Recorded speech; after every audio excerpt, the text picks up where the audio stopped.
Welcome to the lair. I'm Raven, and we are playing The Forest of Doom by Ian Livingstone, based on the Fantasy Flight games. Just gonna go ahead and... Oh wait, I can't change the music volume. If there's one thing Total Biscuit says, it's sliders. So I'll just have to make sure that I adjust the volume in post. So I really can't hear myself think with the volume up so high. We're going to be going through this fighting fantasy book. I say we, I mean, I'll be going through it, I'll be narrating it, and we shall see how far we can get through the doom of the forest. I have done the paper version of this game, but not for a very long time. Without any further ado, let's just click on this guy's face. Yeah, ugly. And let us begin. I haven't played any of these computerized versions, so this is as blind as it can be. The Forest of Doom is a fighting fantasy gamebook, an interactive adventure in which you are the hero. You can only win by choosing the correct path, finding equipment, avoiding traps, and surviving combat. Before embarking on your adventure, you must determine your own strengths and weaknesses with a series of dice rolls. You have in your possession a sword, some leather armor, and a backpack containing provisions, food and drink. For the trip, you have been preparing for your quest by training yourself in swordplay and exercising vigorously to build up your stamina. I'm guessing I click? Yes. You must first choose from one of 3 difficulty settings. This gamebook has been designed for optimum challenge on the Adventurer difficulty mode. For newcomers to fighting fantasy, we recommend Adventurer or Free Read. For older readers already familiar with printed versions of this gamebook, we recommend Hardcore Hero mode. Please note that the ending of The Forest of Doom has been changed in Hardcore Hero mode to make it harder.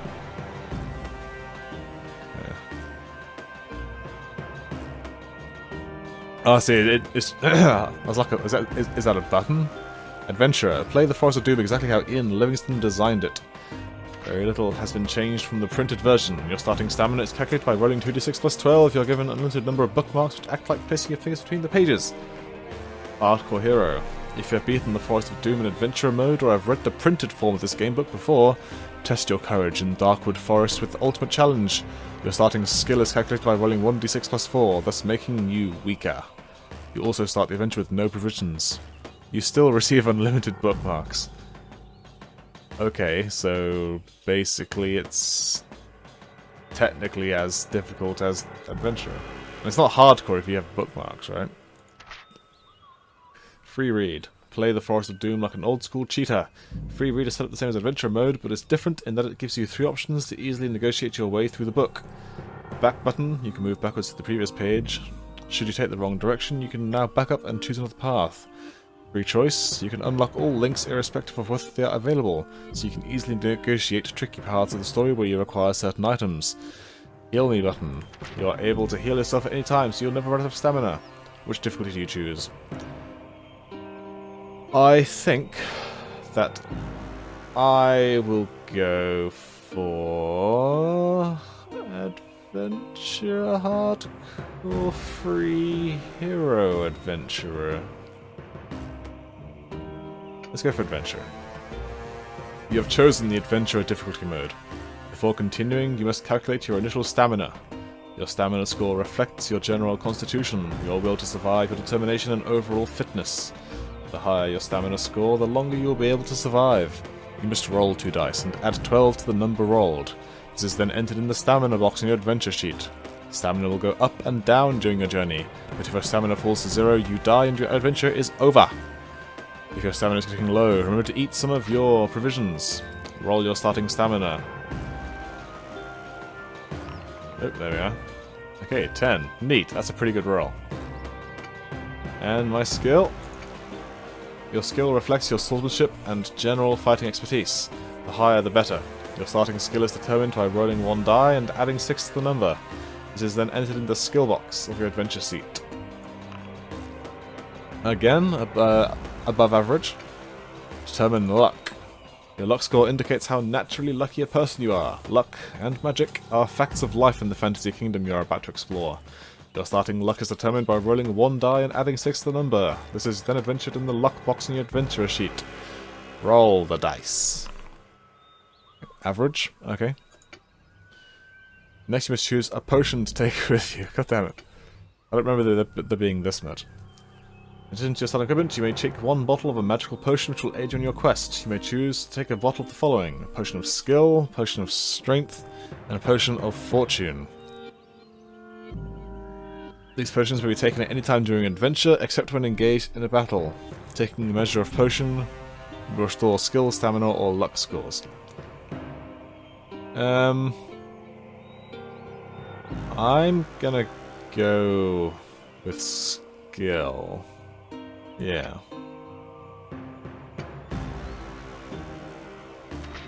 Their initial level, and the potion of fortune will add 1 point to initial luck score before luck is restored. Each potion contains enough for 1 measure, so remember to use wisely. Once you select the potion, you may begin. May the luck of the gods go with you on the adventure ahead. Alright, enough setup. Enough talking. Well, actually no, not enough talking, so I have to talk all the way through this. Good thing I like the sound of my own voice. If you haven't seen my 2 hours reading through the entire Armagog story wall video, this might be a bit like that. You are an adventurer, a sword for hire, and have been roaming the northern borderlands of your kingdom. Having always spurned the dullness of village life, you now wander the lands in search of wealth and danger. Despite the long walks and the rough outdoor life, you are content with your... Despite the long walks and rough outdoor life, you are content with your unknown destiny. What? Despite the... I don't get it. The world holds no fears for you, as you are a skillful warrior, well practiced in the art of slaying evil men and beasts with your trusty sword. Not once during the last 10 days since entering the northern borderlands have you set eyes upon another person. This does not worry you at all, as you are happy with your own company and enjoy the slow, sunny days. Hunting, eating, and sleeping. It is evening, and having feasted on a dinner of rabbit, spit roasted on an open fire, you settle down to sleep beneath your sheepskin blanket. There's a full moon, and the light sparkles on the blade of your broadsword skewered into the ground. That is... Do not do that to your sword. That'll just encourage it to get rusty, you're gonna dull the end. Keep it oiled, keep it sheathed, don't just jam it into the ground. And don't shove it into a bonfire, this isn't Dark Souls. You gaze at it, wondering when you will next have to wipe the blood of some vile creature from its sharp edge. Very presumptuous. These are strange lands, inhabited by weird and loathsome beasts, goblins, trolls, and even dragons. As the flame of your campfire gently dies, you begin to drift asleep, and images of screaming, green-faced trolls flicker through your mind. Suddenly, in the bushes to your left, you hear the loud crack of a twig breaking under a clumsy foot. You leap up and grab your sword from the ground. You stand motionless but alert, ready to pounce on your unseen adversary. Then you hear a groan, followed by the dull thud of a body falling to the ground. Is it a trap? Slowly, you walk over to the bush where the noise is coming from, and you carefully pull back the branches. You look down to see a little old man with a great bushy beard, his face contorted with pain. You crouch down to remove the iron helmet covering his balding head, and noticed 2 crossbow bolts protruding from the stomach of his plump, chainmail-clad torso. Yeah, chainmail won't do much to get crossbow bolts. Picking him up, you carry him over to the fire and stir the dying embers into life. After covering him with a sheepskin blanket, you manage to get the old man to drink a little water. He coughs and moans. He sits up rigid, eyes staring fixedly ahead, and starts to shout. "I'll get them! I'll get them! Don't you fear, Gillibrand. Big Leg is coming to bring you the hammer. Oh, yes, indeed I am. Oh, yes." The dwarf, which you think would have been something fairly obvious that we would have noticed earlier, could be a dwarf being a certain size, whose name is you presume to be Big Leg, is obviously delirious from the poison-tipped bolts lodged in his stomach. That's a leap. How do you know they're poisoned? You watch as he slumps down. Okay, I'm gonna have to stop this music.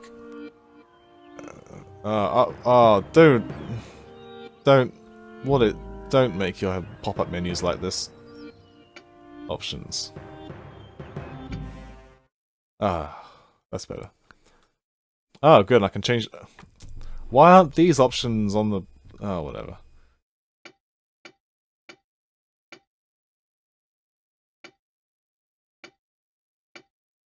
Oh man, finally. Okay, this is better. Ancient, fancy. Serif, ancient, fancy. Where's the sans serif option?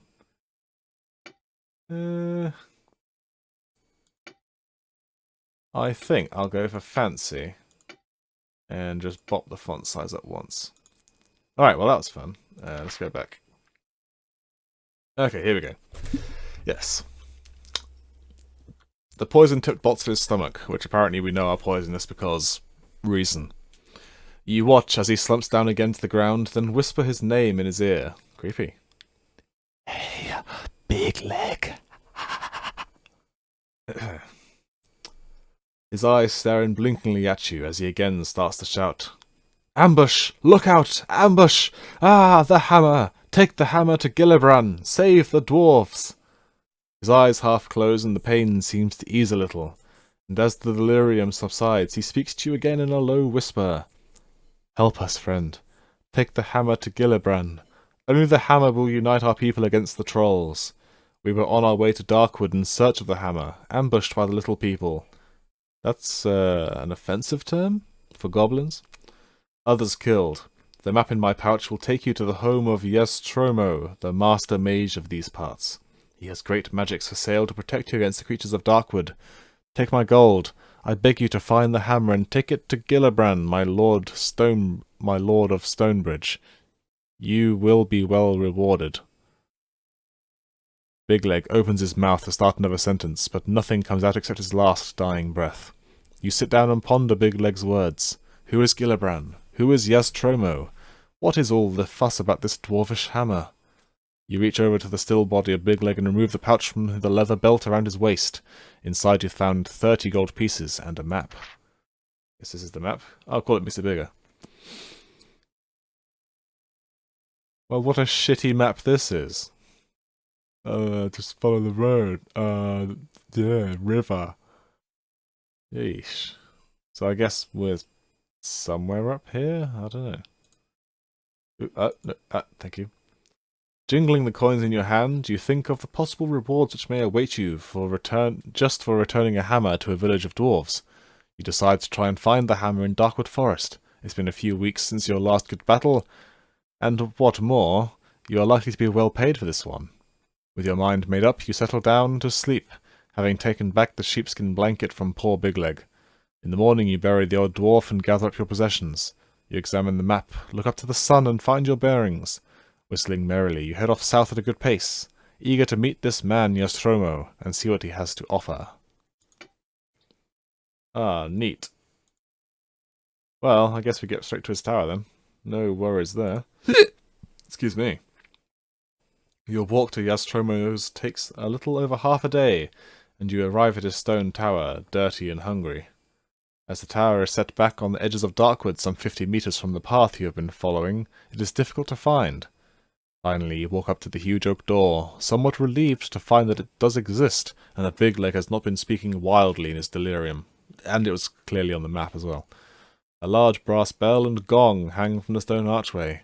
As you ring the bell, a shiver runs down your spine, and you realize that the loud bong invades a deep silence, which you had not noticed before.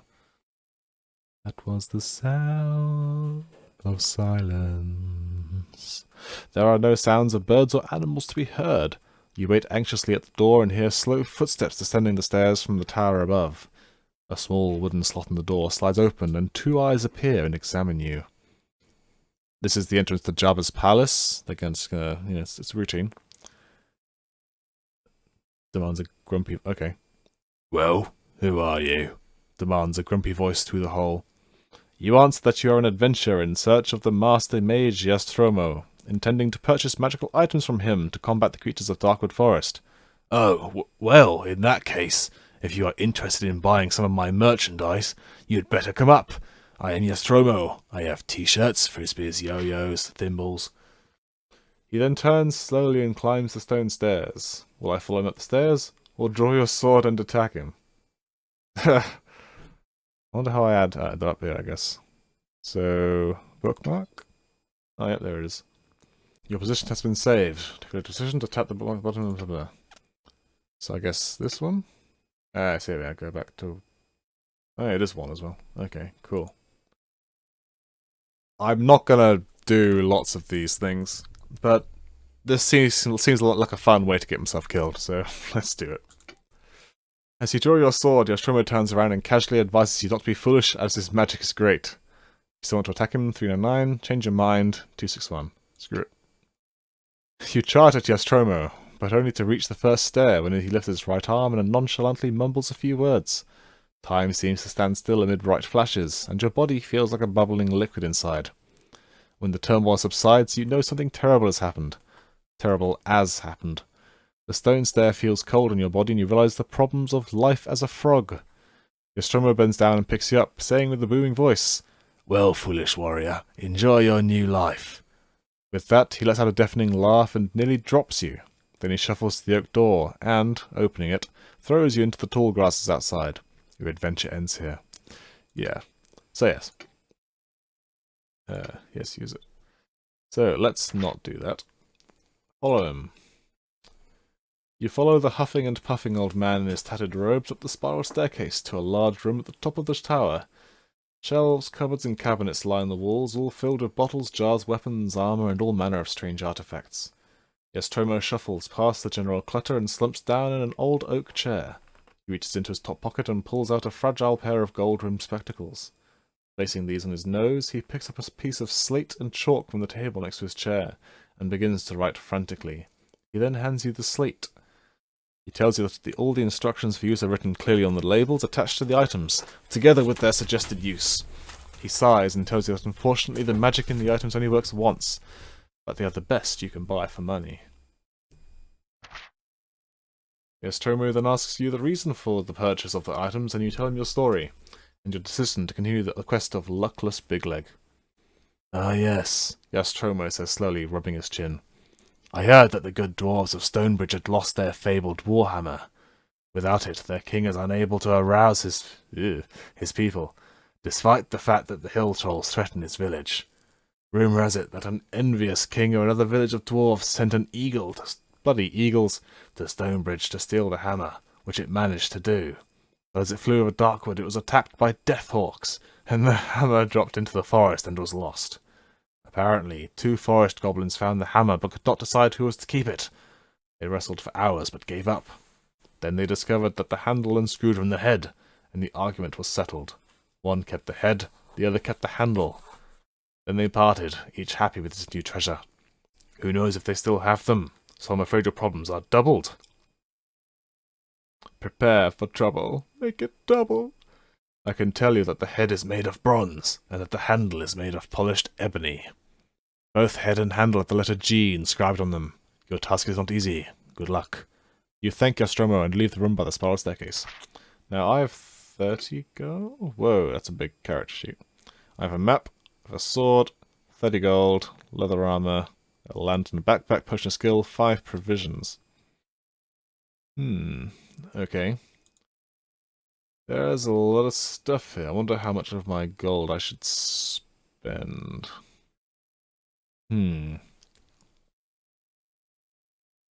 Let's see. 369. Yeah, I can't buy everything. There's so many good items, I cannot buy them all. Well, there's no point giving the potion of healing. Because if I die, I'm just going to flick the page back, aren't I? I guess if you've played the book a few times, you'll just, you'll have a good idea about which items you want to buy. So, I'm thinking... anti-poison. A potion which puts me... yeah. Okay, you can only buy one of each. Okay. Anti-poison. Armband of strength. I'd like to find vampires in a forest. Probably not. A rope of climbing. Boots of leaping. I wonder how much gold I should keep hold of as well. This isn't easy. Let's take a ring of light. Let's take... we're going to a forest. Plant control seems pretty obvious. I guess nose filters. How much gold do I have left? 12. 12 gold.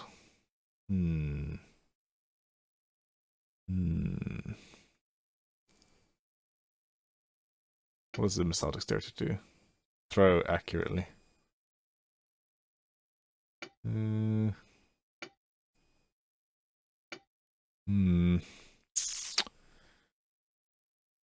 Holy water. Yeah, let's buy some holy diver. Down too long in the midnight sea. Something like that. And I think I'm pretty happy, and I'll hold on to some gold. So you never know what you're gonna... well, I suppose... well, yeah, but there might be like a witch's hut or something in there.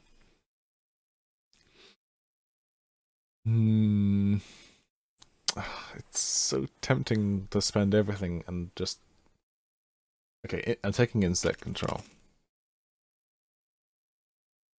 Yeah. Okay. Let's go. Outside in the bright light, you notice the dead quietness again. A narrow path leads northwards from the tall grass surrounding Yaztromo's tower into the dense undergrowth of Darkwood forest. In a few strides, you are surrounded by the dark and tangled forest. Stones and knotted roots seem to hide in the shadows, and you can almost believe that they are trying to trip you up. The light fades quickly, and the air becomes moist and unpleasant. Deeper and deeper you go into the gloom. Eventually the path forks on either side of a huge old tree. Oh, okay, so that is literally a map. So we're here at the south. I was actually hoping to... no, not options. I was actually hoping to see the map that I got from... what's his... the dwarf. Oh my god, this menu. But I guess we don't get... ooh, okay, I can scroll down. Wow. This... whoa, how long is this piece of paper? Okay. It does have an end. Oh dear. Okay. I guess if I want to use an item, then I... alright. Well, I guess it's arbitrary. Let's go... I would normally go west, because that's what the pet shop boys want me to do. But I'm going to go east, because the right-hand path is the path of justice. The narrow path continues to cut its way through the tangled forest. Strange animal cries and noises echo through the trees. At last the path widens to approximately a meter across. Soon you arrive at a moss-covered wooden signpost, on top of which sits a large crow. The arms of the signpost read north and east. Just as you are deciding which way to continue, you hear the words, "Good afternoon." You look up in the direction of the voice and see the crow looking down at you inquisitively. "Good afternoon," you reply slowly. Oh wait, no, hang on. "Good afternoon," should have been the crow. You reply, slowly, feeling a little foolish. The crow speaks again, asking which way you are headed. You reply that you are looking for two goblins, small, sinewy creatures with brown, scaly skin. "1 gold piece will buy my advice," states the crow confidently. Yeah, you know what? I have how much do I have left? 7 golds. Let's just give him a gold. You put the gold piece on top of the signpost as requested by the crow, after which it says go north. You ask the crow why it needs gold pieces, and it replies that it needs 30 gold pieces to pay Yastromo to turn it back into a human again. You bid the crow farewell. I wonder if we didn't spend any gold, whether we could just give the crow the gold. It turns into a human, and that guy's gonna buddy along with me and just be like, yo, bro, dude, bro, dude, bruh, dude. I shall go north as advised by the crow. Walking along the path, you hear footsteps and arguing voices ahead of you. I think I shall meet their owners. Yes, because I am brave.